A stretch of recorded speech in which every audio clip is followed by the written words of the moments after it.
Welcome to Nightlight. Step away from the mainstream and gather around as we enlighten the world and our realities and travel this cosmic journey we call life. Join us as we share with you and provide that beacon that can guide us all to a better way. Explore with us as we examine a metaphysical montage of spiritual insights, covering everything from the mundane to the magical, UFOs to unicorns, and everything in between. This is a time of awakening, of sharing and evolving, of spreading our wings and soaring on the cosmic breath of creation.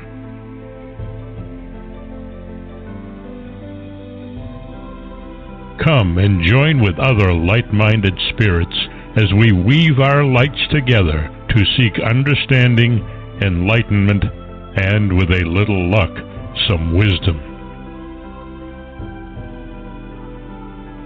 This is Nightlight, a reminder that you are never alone. And now, here is your host, the lovely, delightful, insightful, and all-around great gal, Ms. Barbara DeLong.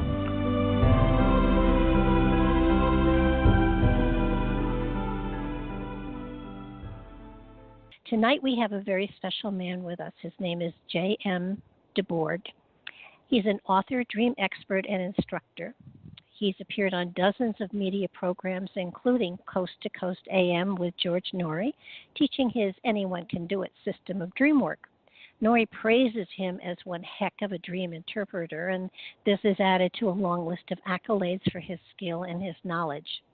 His Dreams 123 system boils down complex theories from dream psychology and combines them with modern interpretation techniques in a way that is easy to understand.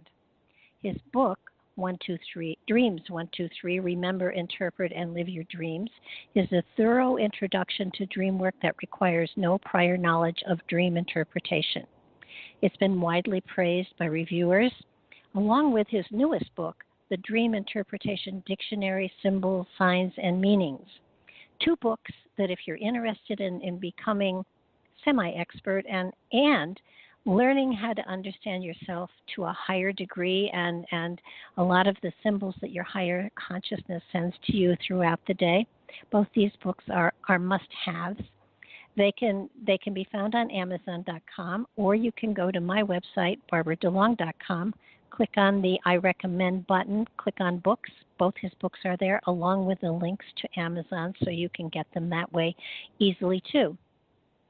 I've read Dreams 123, and I have to tell you that I haven't had a good night's sleep ever since, but it's only because every time I have a dream, I wake up and say to myself, now what does that mean? So I would imagine after you get used to this process, your dream state is much more comfortable and you probably get good night's sleeps. So without further ado, hi Jason, welcome to the show.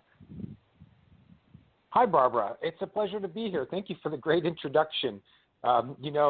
It does get easier with time as you absorb the system for understanding dreams. You can get a little better night's sleep because you'll know that you can do it in the morning, and you just make a note of it. If you do wake up from a dream, it's good to just go over it for a minute or two in your mind, and that way it gets encoded into a longer-term storage and memory that's easier to draw up in the morning. So great advice there. Well, I've been telling people for years to keep dream journals because they're fabulous, they're wonderful, they tell you a lot about yourself, and with your books, they tell keeping a dream journal tells you one level of understanding, but when you can understand the symbology, when you can understand the metaphors, when you can understand, where it's for me, the dream state is one of the best, easiest ways for your higher consciousness, the spirit within you, to send messages to the conscious mind. I am fascinated with your books. I think that they are amazing, and even though I tell people constantly to keep dream journals, I've never gone into How do they interpret their dreams? And that's exactly what your book does, which is just fabulous. Well, that is high praise. I thank you. You put so much work into something like that, but you're never sure how it's going to be received if you're actually going to teach the subject that you're trying to teach until you get feedback from people who really know their stuff, like you do. You've known dreams. You've been paying attention to your dreams for decades now, and when you read my book and it helps you better understand your dreams, then I think that says a lot. Oh, I think the wonderful thing about it is, and I mentioned it before we went through all that folderol, the dream state is, when we're in dream state, we're in alpha theta. And that's the level, that's the frequency of energy that our brain allows us to have a better communication with the higher consciousness of spirit that is carried within. And the dream state is how our spirit talks to us. But for some reason, it has a sick sense of humor, and it doesn't say, do this or do that. It gives us images, it gives us suggestions, it gives us scenarios, and we're supposed to be able to understand them and then apply them to our waking reality.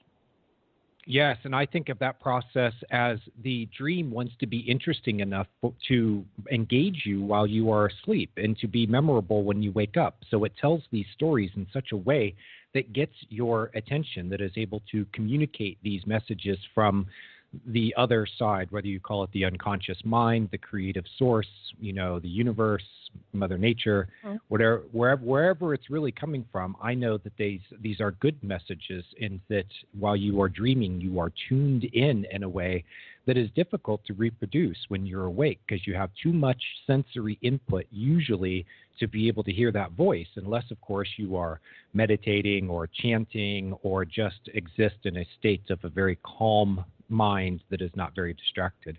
Well, and my spirit does something very weird. And I did want to ask you if this is common. When I get something that is profound, as far as an image or a symbol or a scenario or whatever, immediately thereafter, I see a waterfall, which wakes me up because I have to go to the bathroom. Interesting. The symbolism of a waterfall, of course, could be your body signaling to you that you have to use the bathroom. But I also find that it could apply on a deeper level of it kind of depends on the waterfall and how you feel while you're in it. That's the tricky thing about symbolism is that it has to be put into context. And when you write a dream dictionary, you can only imagine the context that someone might dream about something such as a waterfall. You get a picture of, a Hawaiian lagoon, and there's the beautiful waterfall and everything's so gentle. But if you're at the bottom of Niagara Falls, well, now that's a different, context to understand that within. I've heard of other people having experiences such as strong ringing in their ears. I know that's the case for me, particularly when you have a precognitive dream. Some people call them prophetic dreams. And that is a sign when you wake up and your ears are ringing with that high-pitched sound. As long as it's not tinnitus, you can be reasonably sure that it's actually a message that says, pay attention, you just had a dream that you need to spend some time with. The ones that wake me up in the middle of the night, Barbara, I've learned now to pay attention, to at least take a second before I fall back into my slumber again, because sometimes I'm being woken up, and if I don't have to use the bathroom, then that's not the reason for it. Then I know that I'm being woken up because I just had a dream that I should pay some attention to remember, and perhaps wake up and write it down, or just do that processing, that going over and review of the dream so that you can encode it in a longer term memory. So it's funny how that side of you actually knows your habits, and it has an agenda where it is actually thinking things through, and it says, how can I get Jason's attention? How can I let him know that he just had an interesting dream that he needs to, that he needs to remember? Oh, okay, we'll wake him up for no good reason in the middle of the night, because you're now at the end of that REM cycle, and right after REM cycle, you go back into light sleep, and that is the time when it is easiest for you to wake up. So if you can wake up right after a series of dreams that you had during your REM stage, well, now you're probably going to have 10, 15, 20 minutes or half an hour or even more of good dream content that you'll be able to recall more easily. Yeah, it's really, and I think the thing that people have to realize is when you remember a dream, you're kind of picking up a little bit here and a little bit there, and it's really important for them to pay attention to the details because that's where the messages are. Yeah, that's right. If you just pull out a symbol or two, then you can't put it within the context of a story, and you really need to put the symbol into context to understand it. And I keep telling people that there's really no need for psychics or counselors or anything like that because we carry within us a master guide and teacher. And if we trust ourselves enough, the guidance is there. And we, while we will still make mistakes, there will be reasons for the mistakes that will help to enhance our trip through this reality. And part of the reason why I'm shifting from dream expert and interpreter to dream teacher and creating dreamschool.net is because I want to teach other people how to interpret their own dreams. That has really been my goal all along as an author and a moderator of a large online forum is I want to teach people how to do it for themselves, that they do not necessarily need a dream interpreter. They don't need a psychiatrist or a guru. I call my Dreams 1, 2, 3 system the anyone can do it system because I'm going to teach you that the dream is a story told through symbolism. And if you can understand the symbolism in the story, you can translate the dream. And like you, what I'm trying to do is put the power back into the hands of people everywhere who have this idea, such as with intuitive guidance or, channeling or something like that, that this is something that only the experts can do. Like, no, anyone can do it. You just have to go through the same process of learning and application that someone like you did in order to be able to get to the point where you're at now. Well, and it's like developing a muscle. It's like exercising. The more you work at something, the better you get. The more often you do it, the more comfortable you are with trusting the results. It's sort of like, and everybody says the answers lie within. They do. They absolutely do. And you're given all the tools you need to guide yourself through a lifetime that is meant to have, ups and downs because that's the purpose of the lifetime is for you to learn and to understand and to develop and evolve. And when you look at the fact that you have every night you have messages from the spirit that is inside of you every night. And it's kind of like take the time to write stuff down and you maybe once you have it written down, you don't have to spend hours at it. Write it down, and when you have time, go back over it, add details as you remember them, because what you write down can be triggers to bring the whole thing back to memory. Yeah, that's right. And, you're drawing up another point here, which I tell people about dreams, is that the interpretation of them, correct interpretation, is really not the point. It's a nice added bonus to it when you can really understand what a dream is saying and see how it connects with your life. But what you're really doing over the long term by journaling your dreams and spending time with them is you are developing a relationship with the other side of yourself, the unconscious mind. Most people are not aware of the fact that depending on the expert you ask, they will tell you that between 95 and 99% of the total mind is unconscious. Mm-hmm. That means there's this little tiny corner over here that is your conscious mind, the ego, the I, and then there's this vast rest of the mind. And when you dream, that part of the mind is communicating with you. And whether you understand it or not, that communication is still going on. We also know from the study of dreams and neuroscience that there are very deep processes that happen in the body, in the mind, and the emotions and the spirit. The body, for instance, goes through a process of cleaning out the cells in a way that it can't do while it's awake. It has to be asleep. And not just asleep, but dreaming appears to be integral with that cycle of sleep from light to deep to REM dream stages, and then back to the light sleep, then back to the deep. You go through this sort of like, rocking back and forth through the sleep cycle. And during different points of the cycle, there are various processes that run. I found this out the other day, Barbara. The brain does not have a lymphatic system. It does not have a way of cleaning the toxins out of it. The way that it works is that while you are dreaming, the cerebrospinal fluid that surrounds the brain follows the blood vessels down into it, penetrates into the heart of that gray matter, and sucks the debris out of it. So you go through a nightly process of cleaning out your brain, and it only happens while you're dreaming. For some reason, only while you're dreaming. So it tells you there's deep processes that are going on. Your mind is processing memories. It is releasing the short-term memory banks to allow them to take content again for the next day. It allows you to process things that you've learned more deeply. It cross-references it. You can see the neurons forming in the brain as you're dreaming, as these new neural connections are made, or in some cases they are pruned or let go. So there's this evolution that happens, and basically it is your adaptation to the daily experience of your life and what you learn from it and how you grow from it.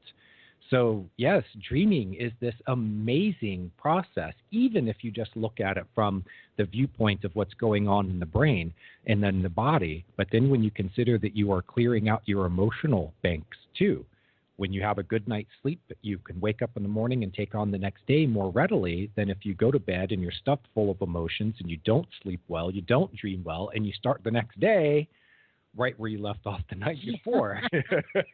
I think one of the other things that's really, really important that I have found, and I don't know if you can apply it or not, so I'm going to put it out there, because in working with people, I have found no matter what we're doing, if they get ideas, if they get insight, if they get inspiration or whatever, if they don't write it down and commit it to the physical reality, it just drifts around and it doesn't go anywhere. And I have found with dreams as well, if you write them down, if you commit them to reality, in a way you're making a contract to understand what the dream is saying to you. And perhaps making it more real or allowing your response to become more concrete to the dream. I think that we are going into a realm, with some dreams at least, where we are making decisions about how our future takes shape. You know, we talk about things such as manifestation and intention and things like that. We also talk about how the future is seen as probability, a wave of probability at the quantum level. So I think that what we are doing in part by dreaming is that we are making decisions at that deepest level about the reality that we will then live within in the near future. And that by writing it down, it's helping to, I find that writing it down as opposed to using a voice recorder or typing, it helps me to get into a flow that allows those things from the dream to become more concrete in my waking world, and I can make a deeper connection with more parts of my being with the dream. Oh yeah. And so, you know, I always tell people to have a journal, whether it's a gratitude journal, a dream journal, or whatever. It's a place to engrave thoughts into so that they take a greater co-reality, your waking reality. And it works for me, and it doesn't, and it's strange. It doesn't work if I have typed it into the computer, but if I have physically taken pen to paper and written stuff down, that's the stuff that creates a foundation for me to bring the spiritual, the creative, the insightful, the mystical elements of myself too. It's like that's the anchor that I got the message about. So if I open that doorway, everything flows through it. And I think for everyone that it can be a little different. I know other people who do just fine just, you know, typing it or something like that. Mm-hmm. But I think that for certain people that it is something that is ingrained into them, that process of writing things down, seeing it words on paper, and then being able to reflect on it that way. For me, because I do so much work in front of a computer with a keyboard, that's the last thing I want to do when I first wake up, you know? Yeah, I do. But I think you just brought up a really important point, too. It's the symbols and the interpretations and everything, generally, you know, there are archetypes and things like that.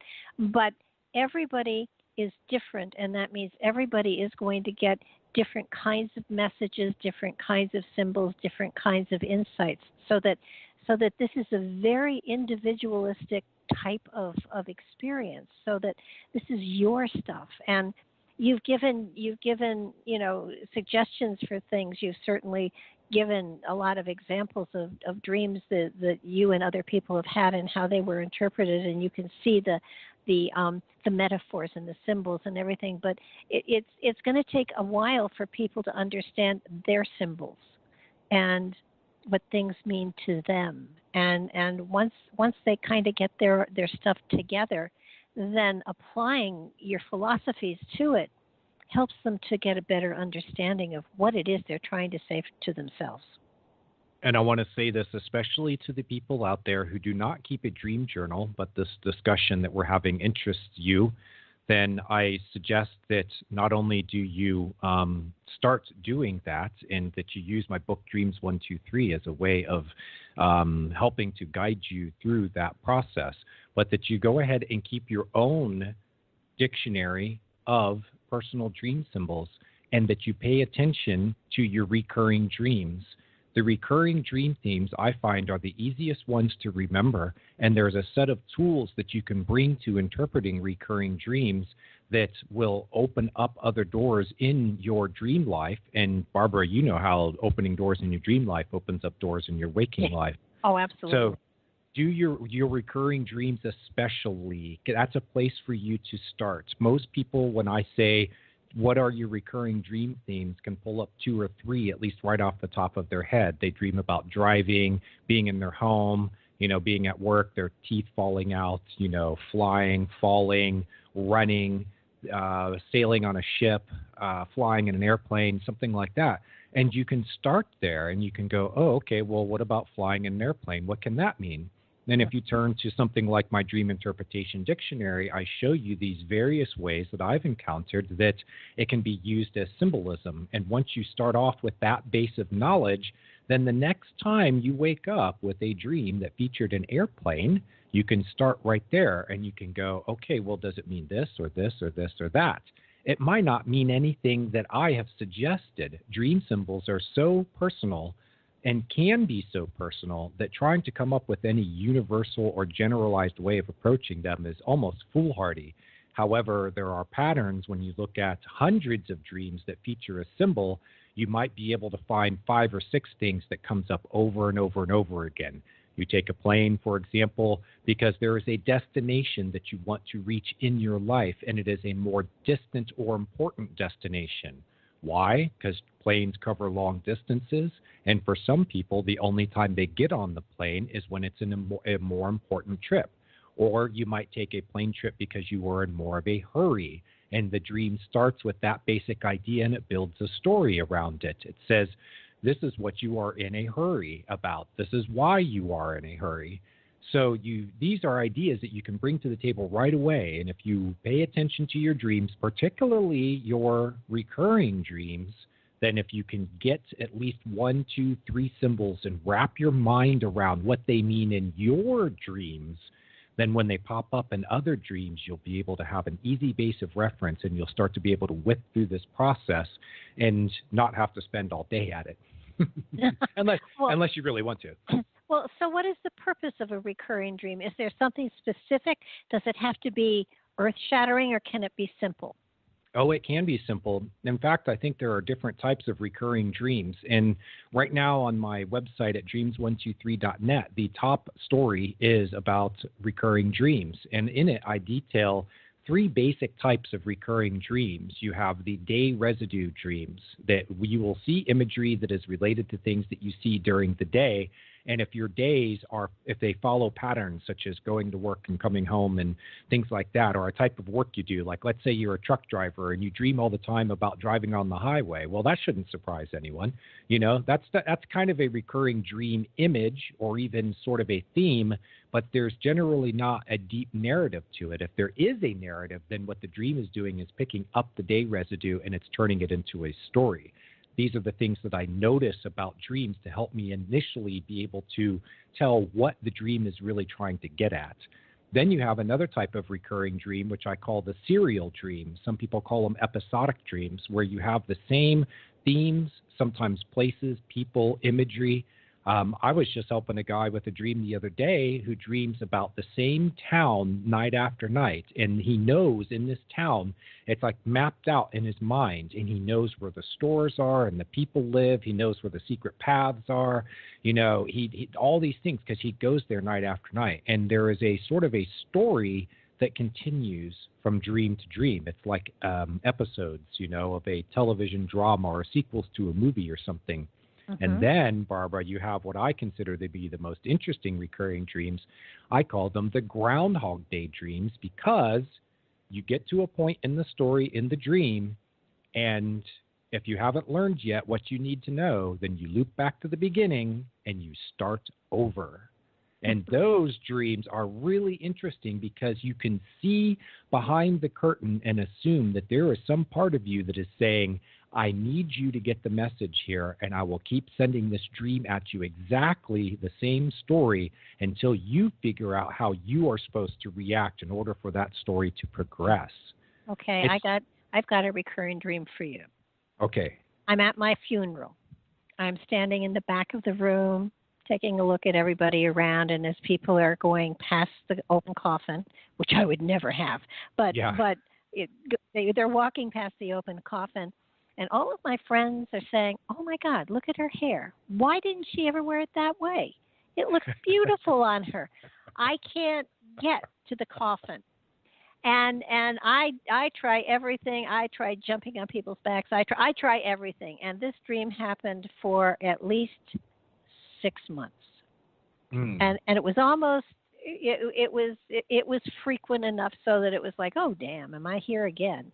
And I finally, it really became annoying, and I finally figured, all right, I'm just going to go and get my hair all cut off. I mean, I'm not bald, but it was very long, and I got it cut very short. I never had the dream again.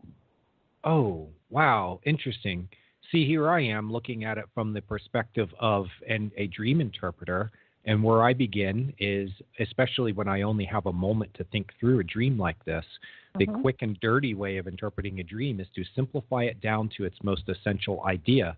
And what you see in your dream is there's something about yourself that you really want to know, but you might not find out about it until after you're dead. Okay. But death being symbolism, though, like some kind of big change in yourself. That's usually when death is a theme in a dream, that's a good place to start, is that it's just simply saying that there's a big change. It can mean the end of one thing and the beginning of another. And then I'm considering things about hair. Well, hair is close to how you present yourself and what people see about you, what they can notice about you. And that can tie into ideas such as, self-image and persona and public image and things like that. But then you have, they can see something about your hair that you don't know. And I'm sitting there thinking, well, hair grows from the head, and the head is where thoughts come from. So you can look at hair as being like lines of thought. Sometimes that's what they symbolize. And something like combing hair can mean organizing your thoughts, or frizzy hair can mean disordered thoughts, But then there's another side of it, which is just pure story. And that appears to be the better way of approaching your dream because of the way that you responded to it by cutting your hair. I mean, that's still kind of mysterious to me. But what I would do is I would look at that in story form and say, is this like a little parable? Is there something that I'm learning, like were you hiding behind your hair, and now that you've cut it, you feel like there's more of you that can show to the world, and that was actually the point all along. Yeah, and it's interesting because when I cut it, people said, boy, you look like a whole new person. And in a way, it was the death of an old side of me and the birth of another part. Yep, that's what I was thinking. That's why you see yourself in the coffin. And you're going through a big change. If you've held on to the same hairstyle for years and years and you change your hair, I mean, I've gone through these metamorphoses before in my life. I used to have hair that went down past my shoulders, and you've seen pictures of me. I'm blonde and, I'm Scottish German, and I had this, amazing head of hair, but none of the girls seem to like it. Anyway, the strangest thing happened. I worked at a club. I was a Pilates yoga instructor, and they were having a drawing for a free makeover. And I was like, somebody said you ought to enter your name in there. And they said, oh, it's okay for employees to do it. They had hundreds of names dropped into this jar on little slips of paper. And I knew as soon as I put that slip in there that I was going to be the one chosen because it was time for a change, but I didn't know where I wanted to go. So when I had this makeover, the guy who was my stylist was like this fabulous, trained, hairstylist. He took an hour and a half to restyle my hair from long hair, shaggy, sort of Kurt Cobain looking, all one length, to much more like British rocker style. And then the next time I saw him, he cut it shorter. And the next time he cut it shorter. And now I have a faux hawk, which is a very short haircut. So, and I have stuck with that. That's the picture you see on my books and stuff because it exposes my face more and for other reasons. But I went through this rock and roll phase. My dad had long hair when I was a kid, and I'd always wanted to grow out my hair. So I found myself as a fitness instructor, Pilates instructor, yoga instructor, and a ponytail just kind of went with the look, but it got old after a while. And when I cut my hair, I tell you, that was a significant point in my life. There was a lot of things that changed within that span of time of, say, about 6 months to a year for me. I mean, almost a completely different life that I started living after that. I find that a lot of people about every decade reinvent themselves. And it's an important thing to do because we get complacent and almost apathetic in grooves become ruts and they're hard to dig out of, and it takes about 10 years for a lot of us to realize it's time for a major change. Let's do something weird. And I like that. That's a part of me that, I enjoy that. So it's not as upsetting for me to do something strange as it is for a lot of people. But when you become stagnated in your life, changing a lot of the physicality of you is you start at the outside and move inside. And and it does work. I wanted to ask you, how did you get started at digging into dreams like this? I mean, first of all, it had to be a personal adventure for you, but then what drove you beyond doing it for yourself and then stretching into other people as well? Well, it began with 2 parts, you could say, self-exploration, which was something I'd always been interested in, and seeking answers for my life. I was in my 20s. I was in my 3rd or 4th year of college, and I was really losing steam. I was studying. I couldn't figure out what I wanted to do. I couldn't figure out how to get there. I mean, I had an idea based on a prayer when I was 16 years old, and I sat at my bedside and I said the most sincere prayer of my life. I said, God, I want to be an author. I mean, I had tried others like, God, I want to be a baseball player. I want to be I went through the whole list. And then I finally, I want to be a rock star. And then when the idea struck me, I want to be an author, it stuck. In my 16-year-old mind, it seemed to me like I'd finally found the thing that brought together all these parts of me. The part of me that loved reading, the part of me that wanted to tell stories, the part of me that wanted to make an impact on the world and show off my, abilities with word and with idea, stuff like that. And, so I knew that about myself, but I didn't know how to get there. Even the English classes and writing and journalism classes I was taking in college, it wasn't really getting me there. And there were some deeper reasons too, some personal things where after my family got divorced when I was a teenager, I basically flipped out for about 4 or 5 years, and I was on a very destructive path. And then I just sort of put everything together for myself, and I went off to college. It was kind of an amazing turnaround. I mean, it was a lot of synchronicity that brought that together. But here I am, and I'm 3 or 4 years into college, and I'm losing steam, and I'm looking around for answers. And I encountered the teachings of someone named Larry Pesavento in Cincinnati, Ohio. Larry has a book called Toward Manhood. And I encountered early chapters from that book, and he talked about a few things that immediately, piqued my interest, such as Carl Jung, the Swiss psychiatrist, and how dreams can be a window into your inner world, that it can help you to explore yourself and find answers. And So I ended up in Larry's office and talking with him about my life, and he guided me towards dreams. And then he gave me a reading list. It started with Carl Jung, and then we went off into all these different, people who have spoken about dreams, such as James Hillman, a little bit of Freud, not much, and then later people like Robert Johnson. And I found on my own, I found Edgar Cayce and Anne Faraday and people like that. And so it was kind of necessity in a way, Barbara, because I know that my life was it was at a major crossroads, and that I was looking for something to help to guide me. And when Larry, my mentor, led me toward dreams, it made perfect sense to me in a way that it just resonated so deeply, because I said, wow, do you mean to tell me that these answers are already within me? Here I am looking for a father figure, a mother figure, any figure to help me to figure out my life, and and I find someone who is deeply wise and knowledgeable, and he points me towards my dreams. So from there, it took off, and I did a lot of self-exploration, kept very detailed dream journals, went through periods where I was not very tuned into my dreams, and other periods where I was very intensely attuned to them. I find that during periods of change, whether external or internal, you'll have a lot of dreams. It'll be an intense period of dreams, and it's a really good time to pay attention to you, because they're trying to guide you through that process of change. And then I met my wife. I was 15 years into studying dreams or so, and I met her, and she was having some fantastic dreams. She was in a big transition in her life. So I helped her to understand her dreams, and when I saw the fruit of that it really bore fruit for her in her life, but we were also able to accurately figure out the dreams. And I was able to do this with someone who has a graduate level education. And it told me that I can explain this in a way that people get. They may not read a book by Carl Jung and come away from it going, I understand now how to interpret my dreams, or at least I can interpret them better.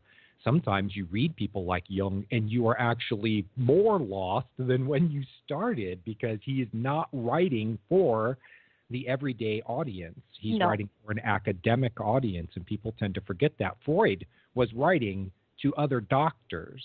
He was not writing to the general public. He was publishing so that he could talk to other people who were academic and scientists and worked in medicine like he did.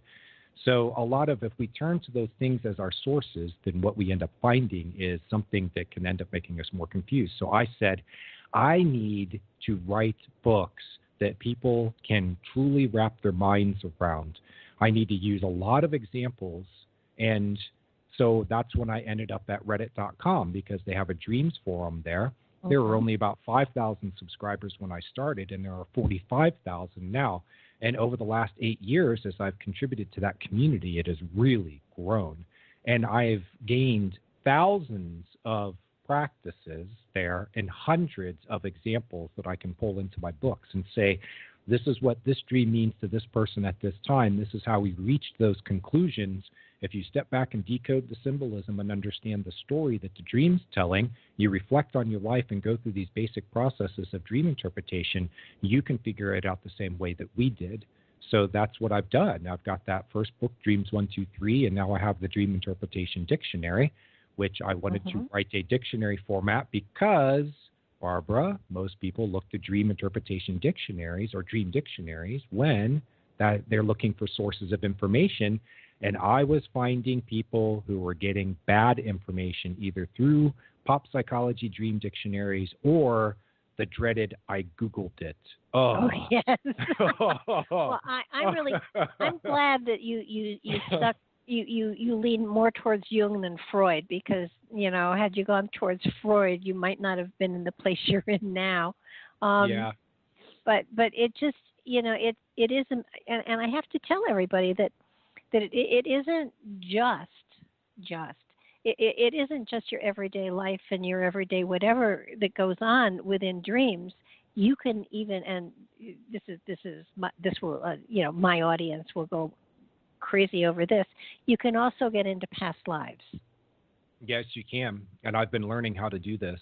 I read the Michael Talbot book, Your Past Lives. And I also delved into this. In fact, today I just recorded a podcast about past lives and dreams and how to how to be able to tell some of the things. How do you know that it's a past life?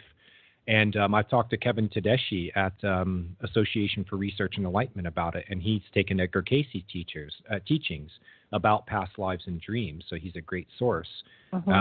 And, of course, for your readers who might be interested, not every time that you dream about being in the past is a past life dream in the sense of you're dreaming about a life that you lived before this one.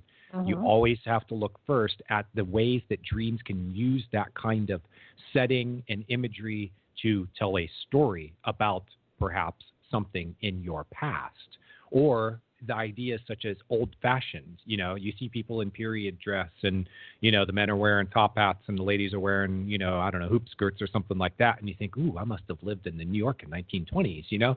Well, not necessarily. You have to go through a process of feeling your way through a dream like that and seeing if there are other indications that the dream is actually showing you a scene, pulling up a memory from a past life, as opposed to using that imagery as a way of telling a story. Yeah, one of the things I have the most fun with when I do some of these radio shows is I will do past lives for people. And to me, past lives are not, just fun scenarios. They aren't random little hopscotches through time. They're stepping stones on a journey through time and dimension. And I tell them their past life, and then I tell them what they bring from that past life to apply to this life, and what was the value in that life that gives you greater insight and greater gifts and talents that you can utilize if you so choose. So the thought that people can really tap into their own past lives if they want to work at it is really wonderful. And if they use, of course, there are great teachers out there now for this subject. It's funny how widely it's being taught.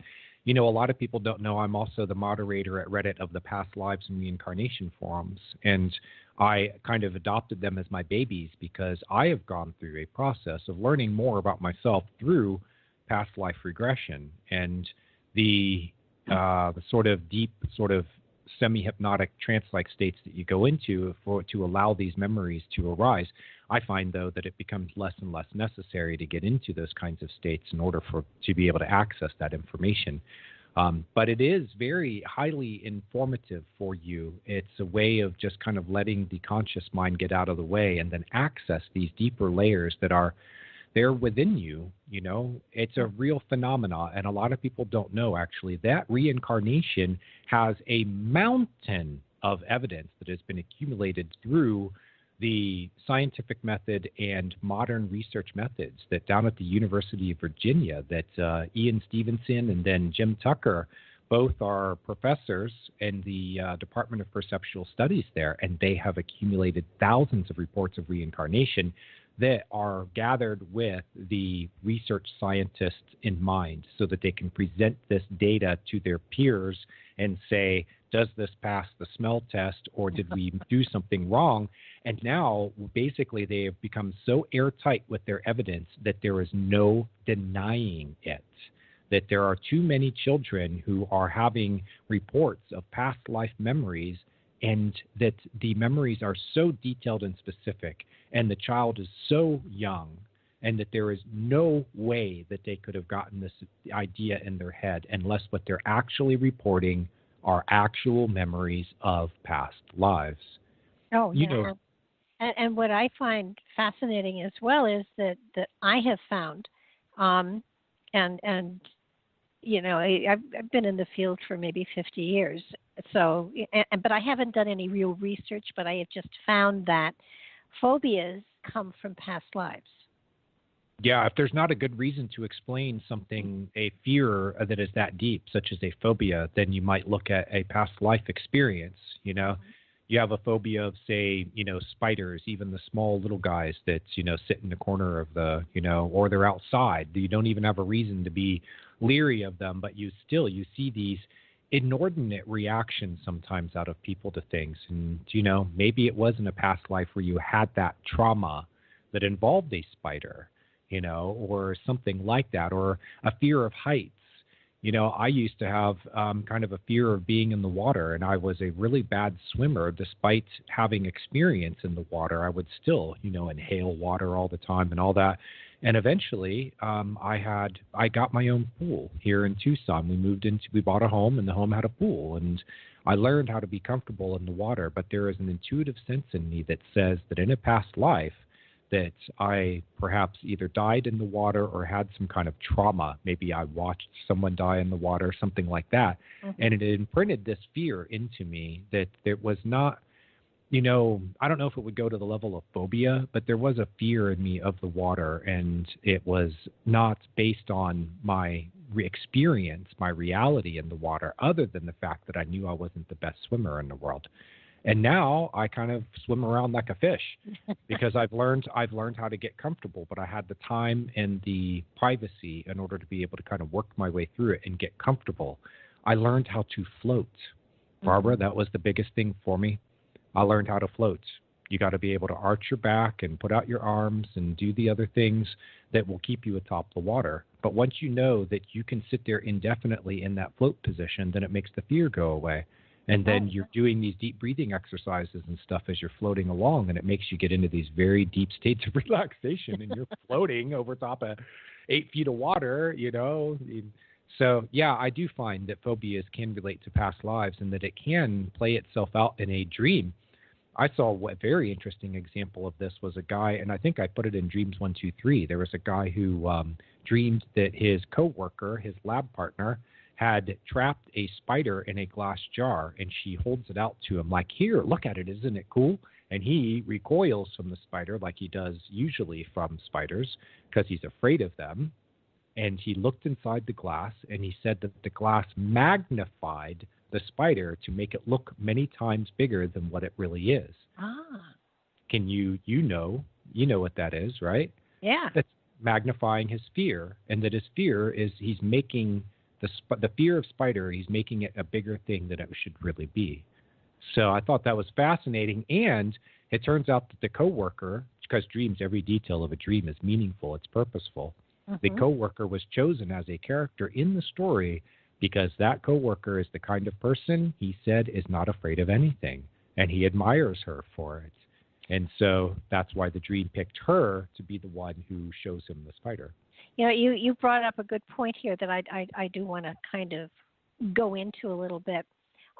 You talk about in some dreams there are archetypes, there are people that that represent certain qualities that you admire, and in other types of dreams, every person in the dream is an aspect of you. How do you tell the difference? Whether or not the portrayal, the way that the character is shown to you, the dream character, when you analyze the story, you will notice a difference, whether there is some basis of reality for the way that character is shown to you.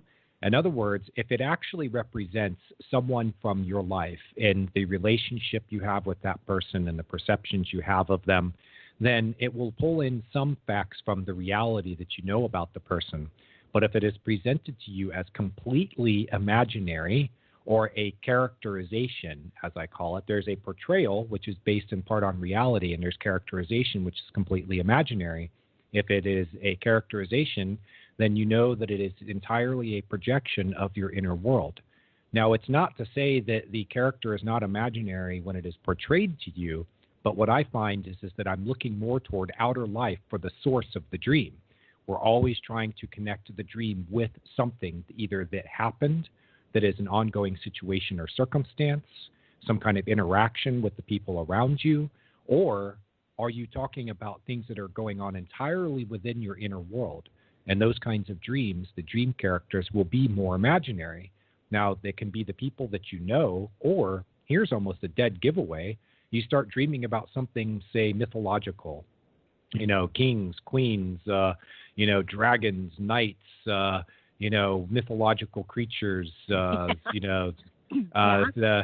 that kind of stuff, the Minotaur or something like that. Well, now you know that the dream is getting really fanciful. And unless that imagery represents people and things from your waking life, then you know that the alternative and the much more likely answer is that they represent parts of your internal world. You know, archetypes it's a fascinating subject, and it's one that is also easily misunderstood because the term archetypal is bad. You know, it's kind of tossed about a lot to describe a lot of different things. And if you look at the original way that Jung talked about it, is that an archetype is basically a fusion of positive and negative polarity that is the underpinning or foundation of the psyche, and that through the archetype, you have things that will influence a major area of your life, such as the ability to lead your life. That could be the king or queen, the vision you have for your life, setting resources in motion, giving marching orders to your internal world and telling all these parts of you that you need them to work together to build the kingdom. Well, that's the king or queen within you, or the prince or the princess or something. And then you'll see imagery that will be, say, like a warrior. And it could be anywhere from, a knight in shining armor to a special operations soldier from modern day. Either way, what you could be seeing is your warrior archetype. And when I say warrior archetype, it is all of those ideas and energies that are brought together under one roof. And you can access parts of you that are in that. You can access those archetypes through your dreams. I mean, they access you. But I found that I can pull up, like, say, for the warrior, my favorite warrior is Bruce Lee. And when I need to speak to the warrior in me, or I need it to speak to me in a good sort of expression of that energy, then I can talk to it as a sort of Bruce Lee, and I can feel that warrior energy enter into my conscious mind, and I can now start to work with it. And I can say things such as, I need your energy to apply to this thing that I need to do, or I need to stand up for myself in this situation, and I need to do it in a way that I won't lose my freaking head. Bruce Lee was quite the philosopher too, and he was a patient person, but he knew he could also do a roundhouse kick and knock your nose off your face if he wanted to. So it's good to be able to enter into a situation with that sort of sureness of yourself, and I find it through accessing those archetypal images within me, whether it's in a dream or I can do it consciously now. Now, your archetypes also had a shadow side. Yeah, that's why, you might have a warrior side of you that would rather pick up a machine gun and walk into a McDonald's, or that's an extreme example, but you see what I mean, and so you will have a side of you that either sticks up for you too strongly or that can't stick up to you. And that is the negative polarities of your warrior archetype. There's actually a shadow side. There's a negative manifestation and a positive manifestation, and you really have to think of it in terms of polarity. The negative side of the warrior is a energy that is it tends to blame. It tends to be more masochistic. It sends the warrior energy, but it uses it against you. It's a voice that talks in your head that says that you can't stick up for yourself or something along those lines. And then the other side of that coin is the positive polarity of the shadow side of the warrior, which is overreactive. And in the end, it's really just afraid, but it doesn't want anyone to know that it's afraid, which is the classic bully syndrome. So you can delve into this and you can really understand yourself better by seeing yourself in the archetypes. What you're really trying to do is transcend that conflict of opposites between positive and negative and find a third higher expression of that energy, which is the energy in its fullness and its mature expression. And this is what Carl Jung called transcendence.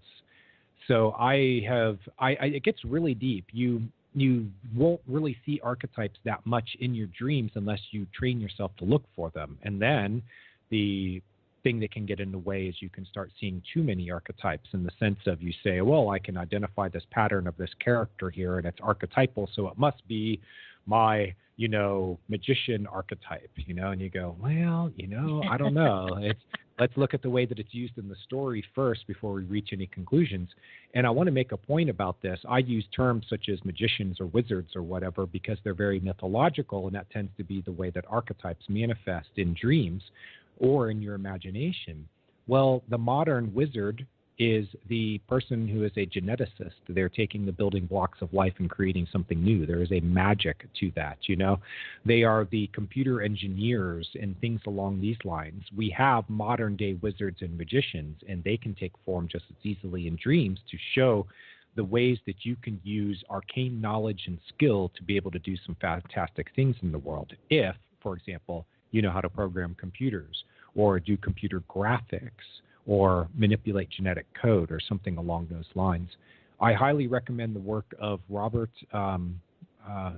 Robert Johnson.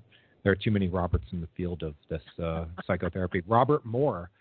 He wrote the book King, Warrior, Magician, Lover.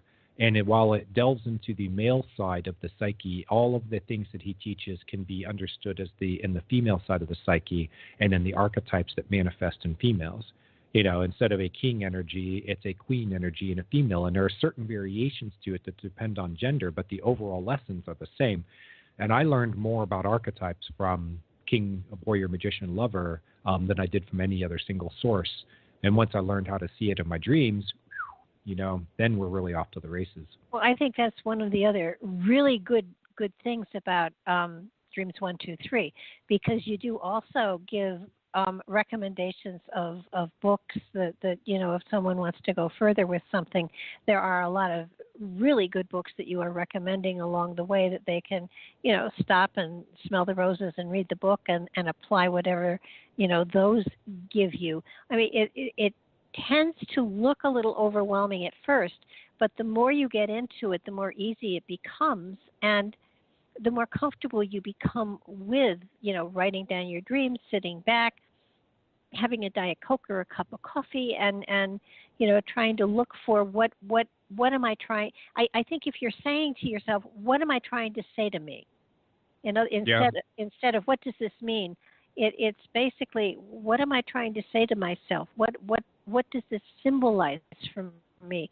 What does this particular symbol or this particular scenario mean to me, or how do I apply it to my life, or where can I reflect it in my life? Is this in my reality, or is this inside of me? And I do that on a daily basis, Barbara, when I have enough dream imagery to work with, even flashes of dreams. I use it as a sort of diary, and it tells me what's going on in my inner world. It can provide a doorway into it. Even just a flash of memory can do that for you. So it is a great habit to get into. And when I was first getting into dream interpretation, a lot of my daily process was really just waking up from a dream and having a symbol in it, and then using the indexes in my dream books to try to look up information related to it. I didn't even have a dream dictionary back then. That was 25 years ago. I mean, there were a few on the market, but I wasn't finding ones that really pleased me.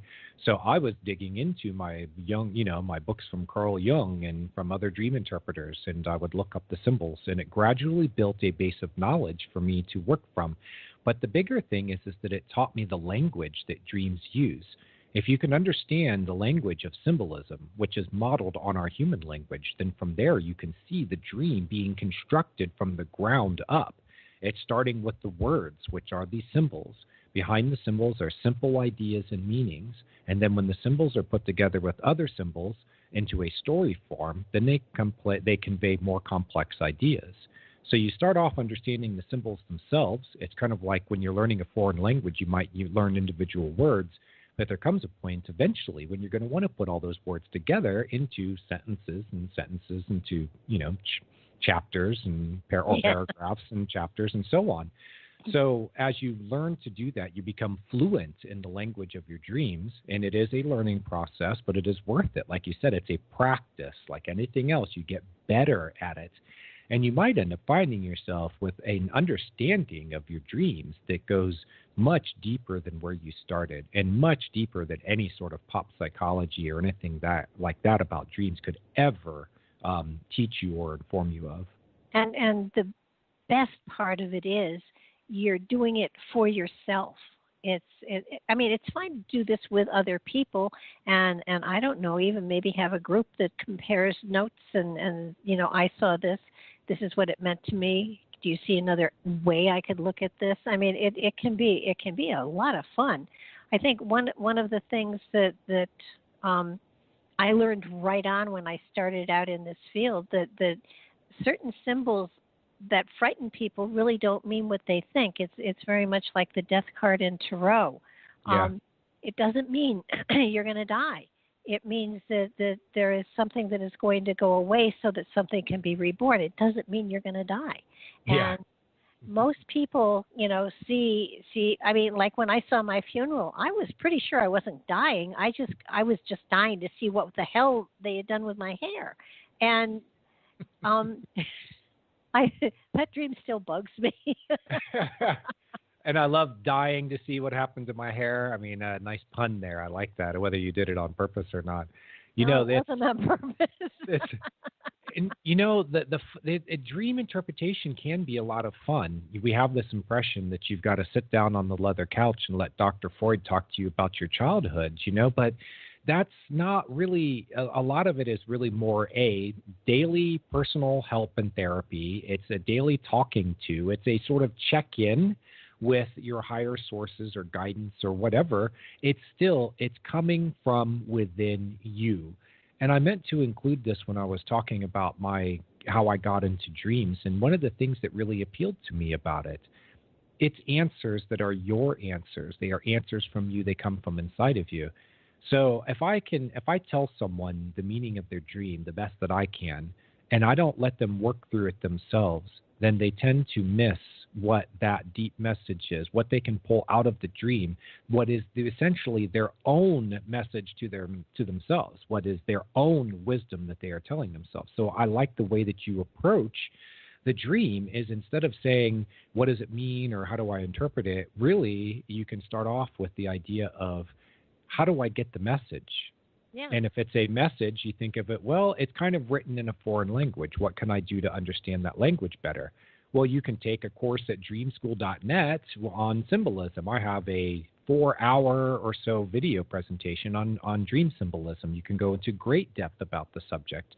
You can learn the way that I do it. But I'm going to remind you along the way of something that Dr. Carl Jung said. He said, if you want to be a dream interpreter, learn everything that you can about dream symbolism. And then while you're interpreting a dream, forget it all, because what you're really doing is delving into a story that the dream is telling you. It is like a parable. There is a lesson here to be learned, and that is essentially what the dream is doing. Whether it is a simple story about what's going on in your life right now, or it is a very complex story that is a retrospective over a long period of your life, or a big decision or something like that, a big event, well, you're still going through the same basic process of understanding it as a message, as a parable. Yeah, and it's something we tend to forget. I told you earlier about, I got a symbol for somebody that I saw antique buttons, and I was trying to interpret it, for her, old buttons, collect antique buttons, and a couple of weeks later, I asked her, how's it going? And she said, I have no desire to look at antique buttons. And I said, well, then don't. I said, but I kept getting buttons for you. And then the light bulb went on, and it was like, is somebody from your past pushing your buttons? And I think it's important for us to remember that these are symbols. Most of the time, they are not meant to be, they aren't meant to be literal. They are symbolic. That's right. There's an overt meaning, there's an overt image, and then there's a hidden meaning. This is the basic way of understanding a dream symbol. There's a hidden meaning behind the symbol. So I thought that was very clever of you, Barbara, that you were able to see the antique part of it, what you might call the adjective that modifies the button, is referring to the past. And if it is a person from your past, and you put the idea together with pushing your button, and dreams are known for using word plays, figures of speech, metaphors, things like that. Now you can see person from your past pushing your button, and the meaning becomes clear. And notice how concise that it is. Notice the way that all of the meaning is present there just in that symbol. Symbols are loaded with meaning. You might call it potential energy within the dream symbol. And as you unfold or unpack the dream symbol, what you find are these deeper and deeper layers to it, which then connect intrinsically in with subconscious parts of your mind, subconscious meaning outside of your conscious awareness. And you can make these connections and pathways within yourself simply by working with the energy. For example, with your friend, the next step that I might take with her with the antique buttons is to imagine a scenario where that button cannot be pushed. Mm-hmm. And if that is, you might not be able to stop the person from your past who is trying to push your buttons. You can't necessarily stop their actions. But what you could do is address it even subconsciously by feeling like that person can't reach inside and get to that part of you anymore that can be pushed and becomes reactive to the provocations of that person. And you can do it simply by imagining what happens with that button. You know, like you take the button and you put it inside of a bank vault and you see yourself close the bank vault and lock it down and no one else knows the combination. Well, now that button, nobody can push it. Oh, you know? well, yeah, what we did was we did a meditation and we went in and we rewired it.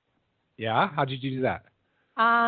Through meditation, we visualized the button. We visualized the wires coming out from the back of it. We took hedge clippers, actually, because we want to make sure we really did it good. And we cut them all. And she said, "Is that it?" And I said, "No.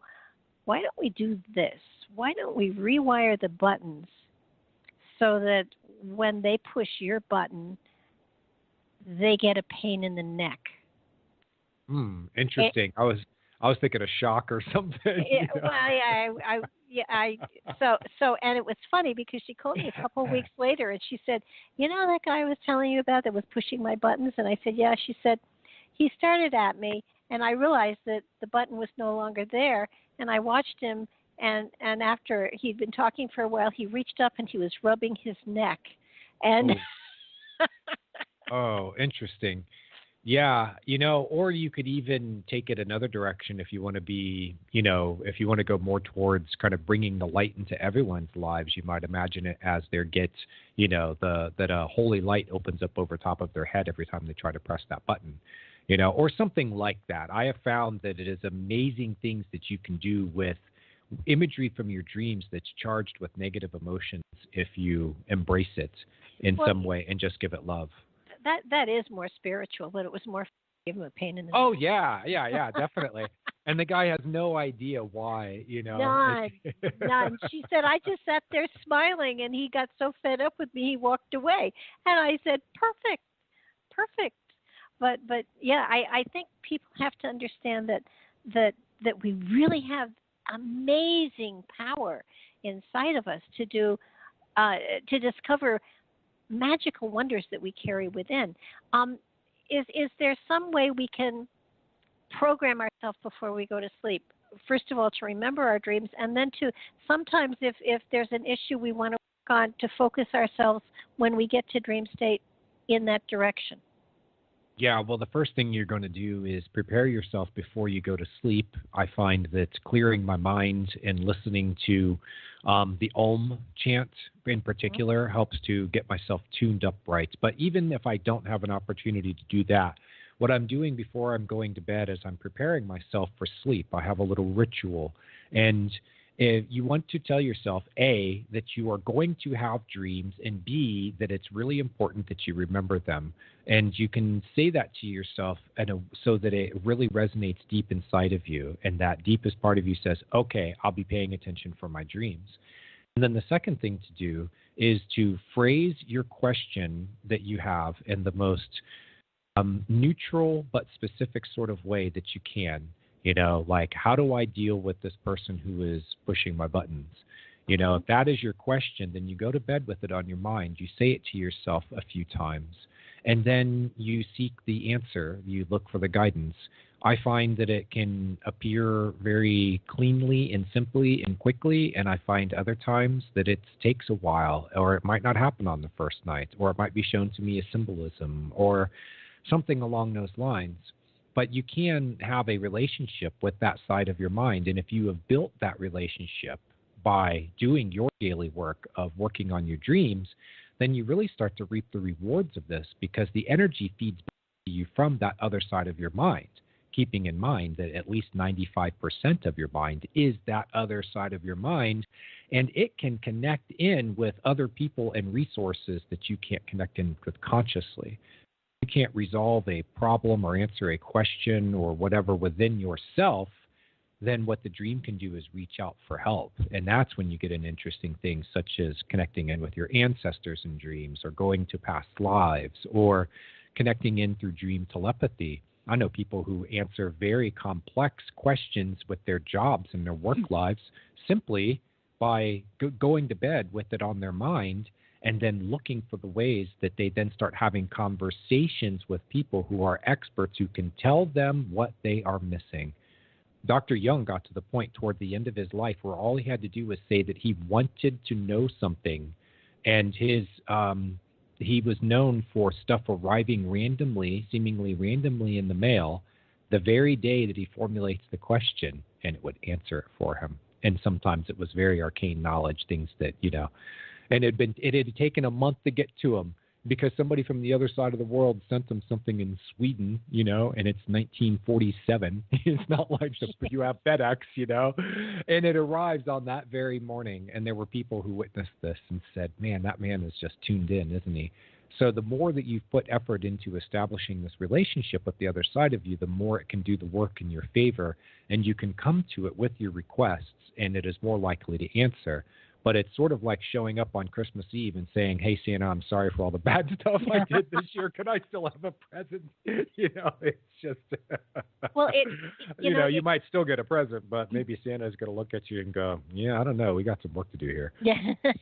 Yeah, but don't forget, even if you have coal in the bottom of the toe of your stocking, it can, under pressure, be turned into a diamond. It can. That's right. And sometimes stress and trauma and stuff like that, it's enough to turn us into diamonds, that's for sure. So if someone is going through a depression, how can they use their dream state to come out of this? Sure. It's not overnight, obviously, but yeah, so many people have issues that they're working on so much that sometimes it keeps them up at night. But once they go to sleep, how can you work on those issues that are really driving you crazy? Well, first is the desire. When you go to bed, you already have the desire to address it. And then you can allow your dreams to tell you stories that will allow you to react within those dreams in a way that will ultimately determine whether you access the inner resources that you need, or if you have more learning or growth to do before you can access them. I have an example in my book of a woman who dreamed about being in a terrible snowstorm. She's struggling through the snow. It is an obvious metaphor for depression. And, you feel weighed down and you feel cold inside and all that kind of stuff. You can't see far ahead in the figurative sense. You don't know what's going to happen in your life. You have no vision for the future. So she's going along in the snowstorm, and she had made the decision before even getting into the dream that she wanted to try to find some kind of healing. That was basically, she sent out that intent. And so the dreaming mind responded by showing her a beautiful amulet that was in the snow. She picks up the amulet out of the snow and she claims it for herself, which is important. She's claiming the energy and power that is in that symbol. So she continues on, and she comes upon a beautiful white horse that's standing there, and she's like, yes, I want to mount that horse, but there is a shadowy man who pulls the reins of the horse to pull it away from her and deny her the ability to be able to jump on the horse and ride away. So the horse symbolizes, it is the ability of the unconscious mind to carry her forward out of her depression. The unconscious mind, when it sends these, it makes these sort of interventions in your life. You'll often see them in almost mythological sorts of imagery. The white horse is what, how many times have people been rescued on a white horse? Like this is pretty typical imagery. Yeah. So she figures out the dream with me, and we were like, okay, well, that's some interesting imagery. I see a lot to be positive about, but it's obvious that you need to be able to get that horse. So she programmed into her own mind that if she ever saw that horse again, that she was going to claim it as her own. And sure enough, a couple days later, she had a dream that she was back in the snowstorm. She has the amulet with her. She sees the horse. The same shadowy man starts to reach for the reins, and she dashes up onto the horse, pulls the reins away, and rides off before the man can get to her. But then here's something interesting, Barbara. She's riding through the snow. She knows that the man is chasing her, and she comes upon a high cliff, and then below her is a frozen lake or like icy cold water. and she has to decide what she's going to do. And she decides she will spur the horse to carry her over the edge and into the water, which was a way of saying that she was making a leap of faith, that she knew that she would come out okay. And sure enough, basically, she was immersing herself into what emotions that were associated with the depression, they're shown as cold and icy, so that she could then emerge out of that water, but be a stronger person, because now she's on the horse. And the horse represents the hidden strength that is within her. And we watched it play out over time.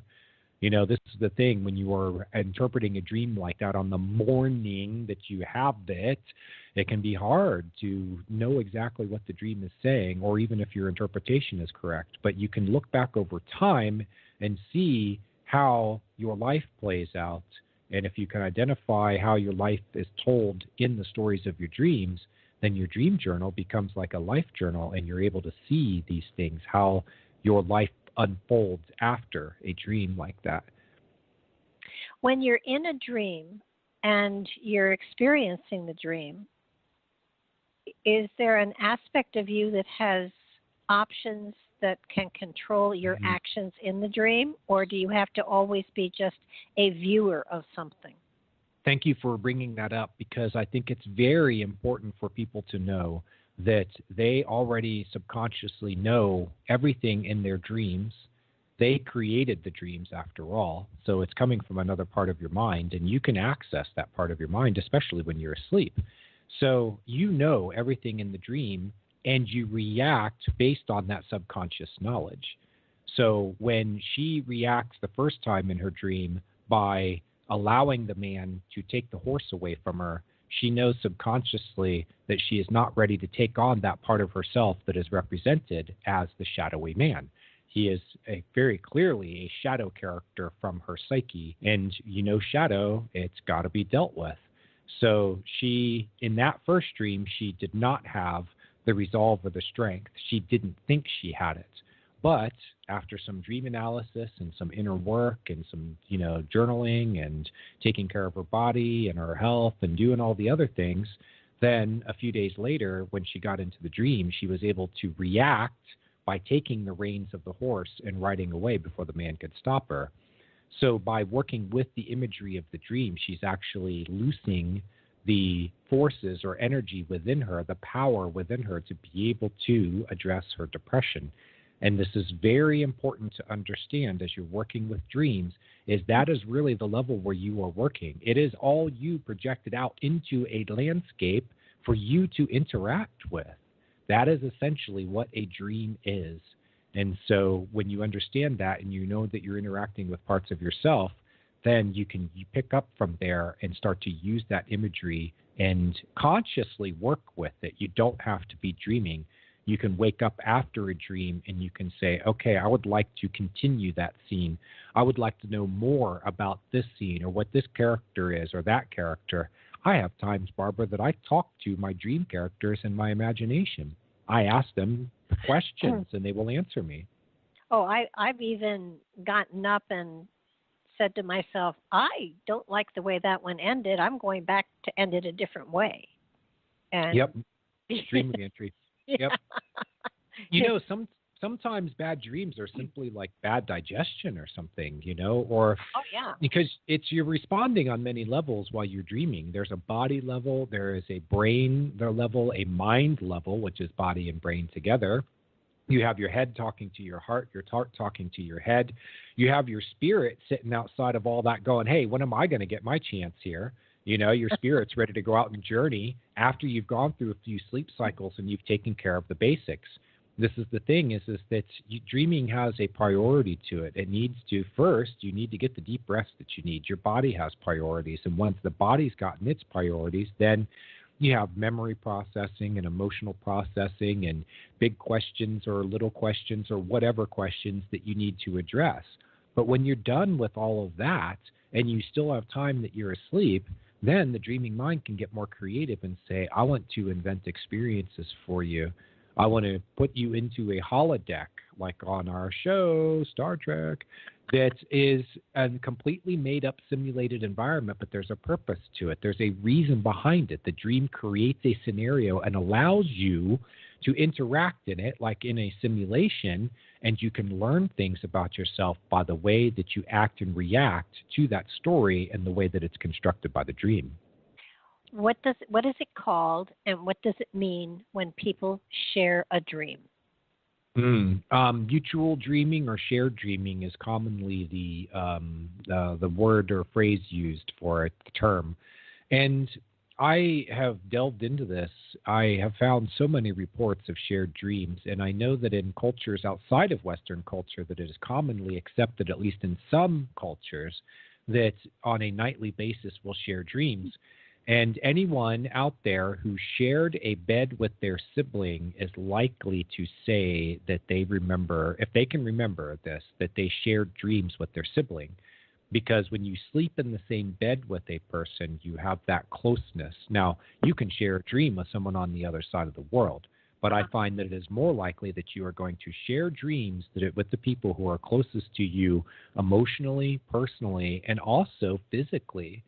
You know, imagine the 5 siblings who are all asleep in the beds, you know. They're all little kids or whatever. And it's back in the old days when you only had one bed for your 5 kids, you know, and they would all sleep in the bed. Can you imagine how much of that process is going on that is shared among them? You can share dreams, but what I find is that it is a layer that is not accessed until after all the other business is done. And then we go into something that is a collective layer of dreaming. I have found dreams that they suggest very strongly that the dream world, at least sometimes, is a reality that parallels our waking reality. And it is a place that we go to while we are asleep and dreaming. But again, the dream that you had about the waterfall and you woke up having to pee, you know, that's like a very obvious signal from your body, you know. But there are other dreams that you can't explain, and you seem to be part of this group process, these group adventures or decision-making or whatever conversations. And I have found, and what I'm convinced of, is that at least in some cases, what you were doing is sharing dreams with other dreamers, and that you don't all have to be asleep at the same time. Now, consciousness is limitless. And we have a consciousness. Can it be fragmented so that possibly you're even in 2 different or 3 different dreams at a time? That's an interesting way of looking at it. I see no reason why not. I know that there are times that you have, for instance, dreams within dreams, and that might be you going from level to level to level, that you're starting off at more of a body or mind level, and then you're going into a deeper level of spirit, and then you're going into a deeper level of, say, collective unconscious or collective spirit or collective mind. And so you could have a dream within a dream within a dream, and each time you enter into a new dream, you're actually entering into a new layer. If you have read Carlos Castaneda, he talks about, in The Art of Dreaming, he talks about this as being something that he cultivated as a practice of being able to recognize when he was dreaming and to be able to shift dreams while he was dreaming, to know enough about what was going on around him to be lucid and aware while he was dreaming that he could then shift the dream. And that was supposed to show that you had gained a level of control of your dreams that would open up a new gateway into another layer of reality that is normally inaccessible to the person even when they are dreaming, because these are places where only the initiated are allowed to go. Okay. So very interesting idea there that is expressed in that book. And I found it in others. Gene Campbell wrote Mutual Dreaming, and it is probably still to this day, the best #1 source for information about the subject. So we have different levels of consciousness within our psyche. Yes. And some level, what I'm trying to kind of ease into, and there's no way to ease into it, so I'm just going to jump. People who do astral traveling, who do remote viewing, are doing it on a level of consciousness. It's like being in a dream state. Yes. And Carlos Castaneda actually talks about this, that eventually a point comes when you can manipulate the waking world the same as you do in your dreaming world, and you can actually see it manifest physically. I have a friend of mine who's doing this just through his own exploration of lucid dreaming, and I don't think he'd mind me sharing his name. His name is Ian Wilson, and you mentioned astral projection. Ian was recently at a Monroe Institute weekend workshop, and he pretty much dropped a very interesting bomb on everyone by revealing to them that he can also lucid dream in the precognitive layers of dreaming. And so what he's actually doing is he's accessing a ability to be able to shape the future and do it consciously while he's dreaming. He has also reached into a dream state, and he's been able to use his abilities as a lucid dreamer to apply those while he is awake and he's in a dreamlike state, but he's still tethered to the waking reality. He can reach through the dream state and cause minor changes in the physical world, including drawing a triangle on a friend's head. He actually did that in a full lucid dream, but I've seen the videos of him being able to reveal the underlying mesh fabric that is our three-dimensional reality. It starts off as sort of an energetic grid, and Ian is able to see into that grid and be able to touch it and move it, and you can actually see things in his physical environment respond to that. So, but oh my gosh, that is so. Ian has been lucid dreaming since he was a teenager. He read something in Discovery magazine from Stephen LeBerge, and I might pronounce his name wrong. Sorry, Stephen. But he's one of these gurus of lucid dreaming, and he got into this idea in Ian's head. He said, whoa, you can lucid dream. You can take control of a dream and direct it to have these experiences. Well, isn't that interesting? I want to try that. And soon after, he found himself lucid dreaming, and it turns out he's a natural at it. He says now, Barbara, get this. I am so envious of him to be able to do this. Maybe one of these days I'll be able to do it myself too. Yes, universe, it is a goal of mine. He has now movie themes in his dreams. He can decide that he wants to be Luke Skywalker, and his dream will create Star Wars for him, and then he can go in and interact as if he is in a full sensory immersive experience in a simulation, a virtual reality. And as if he has walked in as a character right into the movie, except it's not a movie set. It is the movie. And he's doing this with others too, like Transformers and these other movies that he's watched and video games that he's watched that or played in. He recreates these environments in his dreams, and then he goes and interacts in them. It is fascinating. I tell you, you get to this point where you're such a master of your dreams, but you've got to be someone who has everything else out of the way. The dreaming mind will hijack and take over if it says, look, buddy, you got work to do, and we have a limited amount of time. So you go do your little Star Wars adventure some other time. Right now, I need to tell you a story about why you're getting frustrated at work, or why your family situation is declining, or why you don't feel 100%, or this thing that's happening in your body, and we need to go inside there and we need to do some work. So once you've reached that level where your life is very balanced, your dream world, man, it becomes just a fantasy land for you.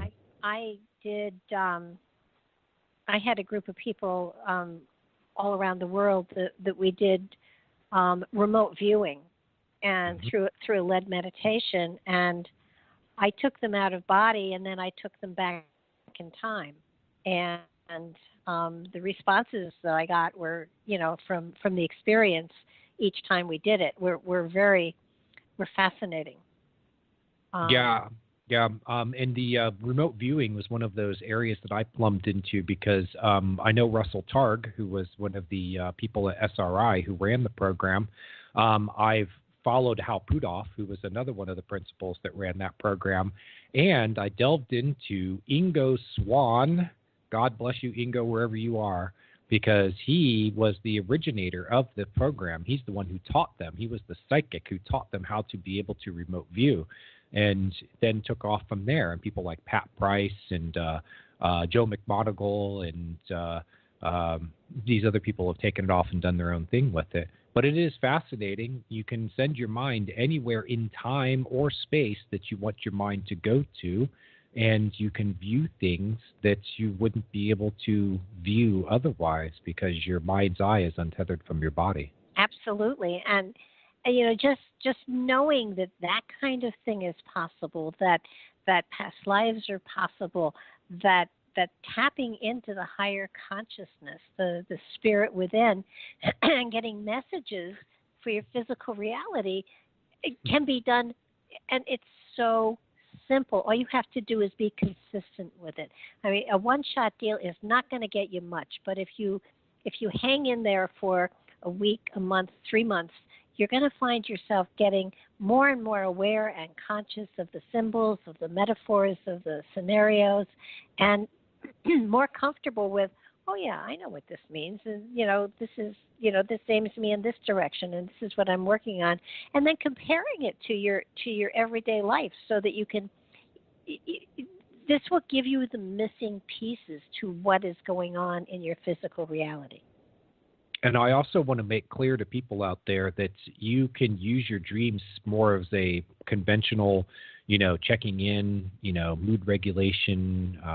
You can use it to understand your health better. And what I'm saying is the concerns, everyday concerns that you might have.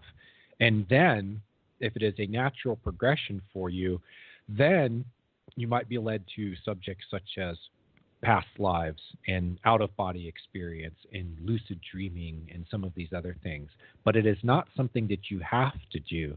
I know people who are very much into the physical experience of life, and that they basically can use their dreams less as a, psychonaut, somebody who wants to explore consciousness, and they can use it to explore this amazing world that we're part of. You can get all of that or some of it. The choice is really yours, and your dreaming mind really will tailor itself to what your priorities are. And if there is something about this larger experience that is calling to you, your dreams will let you know if you're either that you're ignoring it or you're unaware of it. Otherwise, you can use your dreams in very conventional ways without having to go into all these other areas if you don't. Oh, yeah. I have even, it's so simple sometimes. I have lost things and gone to bed saying to myself, I know that's here. Yeah. Where the heck is it? And I will dream of myself looking in a certain place and finding it. I lost something somebody had given to me, and I had promised them I would not lose it, and then of course I did. And in my dreams, I kept seeing myself going to the bookcase, and it was in the bookcase. And I kept going to the bookcase when I woke up, and it wasn't there. And it was a recurring dream then, and I finally said, all right, a big bookcase. I finally said, I've been here, I've dusted here, I've looked here. It's not here, but it keeps coming back to me night after night. And so I meticulously took book after book after book out of the bookcase, and there it was. It was in the bookcase. Wow. And it was sort of like, oh, good heavens, I cannot believe this. And it was like my dream kept aiming me back there. Yep. And notice how persistent it was. That's the way your yeah. dreams will be. If you're not getting the message, your dreams will either tell you the same story or tell it differently. But either way, they're trying to help you get the message. And in this case, obviously, it was very important that you find that item. Yeah, and it was slipped between the pages of a book, so that just looking at the books, you wouldn't see it. You had to take the book out and leaf through it, and there it was. They were embroidered coasters, and it was sort of like, I can't believe, and it took me maybe 4 months to actually pay attention enough to just take everything out, and there it was. But it doesn't. You don't have to have a PhD in this. You can utilize what your dreams are sending you in your everyday life, and then when you become more and more curious, I would absolutely get Dreams 1, 2, 3 and the dictionary and play with it. And the most important thing about this work is if you play with it, if you have fun with it, you'll keep going. Yeah, that's right. That's right. You'll see the benefit of it too. People are motivated by what benefits them. If you didn't get benefit from taking a yoga class or a cardio pump class or whatever, you wouldn't go and do it. But there's physical, emotional, mental, social benefits, things. So we do the things that we know that benefit us. That's naturally what propels us forward. I was always interested in self-exploration, subjects such as astrology and the Myers-Briggs tests and stuff like that. And that naturally led me into dreams because of the way that they reveal the inner person and help you to get to know it in a way that you can't approach it consciously the same way. But once you've picked up on your dreams and how they approach it, then you can incorporate that into yourself consciously. And it will change the way that you view yourself, you view the world. But it's a daily process of working with it. And it is fun. I mean, it's amazing sometimes. You talked about finding a lost item. Barbara, I got one for you. I know a guy that found a bullwhip above his ceiling tiles. Oh, wow. Yes, he had hidden that bullwhip, or it had been hidden in his house years earlier, and it came to him out of the blue. He said that he had a dream about finding some lost video game cartridges, and when he reached deep, deep down inside of the lazy boy chair where the dream said those cartridges were, he found the video game cartridges. Yep. Now, it's possible that there was some kind of subconscious thing. We can have memories that get they get like miswired in the brain. They're associated with the wrong time or the others, it's possible that he knew somehow deep down in his brain that those cartridges were there. But I've also found times that dreams revealed where things were, that there was no possible way that the dreamer could have known that. Like those embroidered, the items you were talking about there. How in the world would you ever know, even deep down in your mind, that it had slipped between the pages of a book? And the other thing, too, for most people in their 20s and 30s, it can help you understand if a relationship is working or is not working. Why? Is it fixable? Should I stay or should I go? I mean, it will give you that kind of insight. It won't tell you whether to stay or go, but it will give you information that you can apply to your life that you can make choices from. And that's very important distinction there, because the dream is not forcing you into anything. It is giving you the information that you need to be able to make a decision. I found this when people decide whether or not, for example, to go forward with a relationship. They're interested in someone. They have to make a decision whether they go to the next step or move on to the next person. And the dream will actually give them the prospects and how they feel deep down inside of themselves about it. And I think they can also even tap into the mind of the person that you need to make that decision. It's like, well, do I know this person's true feelings and intentions? Well, they know their true feelings and intentions, and you can sort of remote view or telepathically connect with them to pull that information out of them. Then it turns into a dream form, and you can decide whether or not it's worth going forward in the relationship or not. Absolutely. So it is your decision. The dream is not making any decisions for you. I get this from people who say, hey, I had this dream that I was falling in love with my best friend and it was wonderful. Does this mean that we're destined for each other? And I go, are you destined for each other? How do you feel about it right now when I ask you that question? Because the best that a dream can do is help you to clarify your own feelings and understand all the personal and situational dynamics that are at play. Otherwise, it is up to you to make that decision, and trying to leave it to a dream to act as an oracle of some kind is not fair. It's not fair to yourself. It's not fair to the dream. It's not really what the dream is meant to do. Although it can be used for those things when you're really in a lurch. Mm-hmm. That's why they took people to the dream temples in ancient Greece. It's like, well, I'm dying of some disease and we don't have modern medicine, So yeah. You would go to the temples. This was something that people did, and they would sleep there overnight, and they would try to dream about the thing that would help them to heal. And there are many reports of people coming out going, the dream told me to find the berry that grows on the riverbanks at, I don't know, some famous river in Greece. I can't think of one. Or on the banks of the Aegean Sea, and I will find this certain thing, and it will be the cure for my condition. And lo and behold, it works. Yeah. And then lo and behold, modern medicine says, oh, yeah, there's this amino acid that gets together in this chain, and it does this and that and this and that. And you go, well, how in the world did the dream know that? It's tapping into some type of collective unconscious mind where all information is stored about our human species going all the way back to the origins. That's something that Carl Jung said about the unconscious mind and the collective unconscious mind, that it has been a repository of all of our memories and experiences going all the way back to the beginning of our species and perhaps before, all the way back to the first one-celled organisms or multi-celled organisms that emerged from the oceans. Mm-hmm. And all of that experience and knowledge is actually, all of that memory is contained there. So you can actually reach into the collective unconscious through your dreams to be able to gain information that there is no other way that you'd be able to get it. And that, my friends, is why you should pay attention to your dreams. I couldn't agree more. No, we are, after all, our own hall of records.